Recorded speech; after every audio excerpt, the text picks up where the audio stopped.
o contexto, a gente já sabe, né? O contexto de Aníbal na Itália, vencendo, derrotando os romanos, batalha após batalha, inicialmente, e depois sendo segurado pelas táticas de Fábio e de Marcelo, certo? Não conseguindo ter progressos significativos na Itália. E durante esse período tinha uma baita guerra acontecendo na Ibéria, que Cipião acabou caindo lá. Mas como que ele caiu lá? Quem que era o Cipião? Né? Então é interessante ver que o Goldsworthy comenta um pouco essa vida pregressa do Cipião africano. E eu já começo comentando que família patrícia é importante, é bom a gente lembrar disso. Cipião africano, nós sabemos, mas eu sempre gosto de falar, ele não era africano, ele era italiano. Africano é só apelido, como a gente comentou muito bem semana passada, nos apelidos que os romanos poderiam ter. Isso foi depois da vitória na África da Segunda Guerra Púnica. Então ele nasceu como Publius Cornelius Scipio, ou Publio Cornelius Cipião, em Roma. E a família dele era uma família muito importante, a gens Cornelia, né? É uma família muito importante.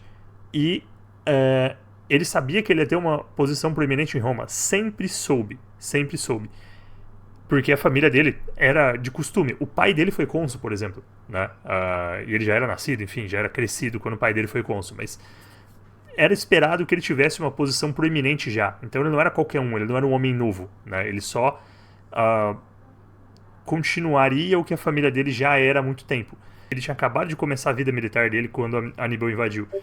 E ele tinha 17 anos quando Aníbal invadiu. Quando Aníbal invade e ele estava servindo com o pai dele, e ele esteve inicialmente na batalha de Ticino, né? Quando ele tinha 17 anos de idade, que foi o primeiro confronto de Aníbal com os romanos. E lá naquele momento, ele salvou o pai dele, né? Dizem que ele salvou o pai dele da morte nessa batalha. Ele estava comandando ali um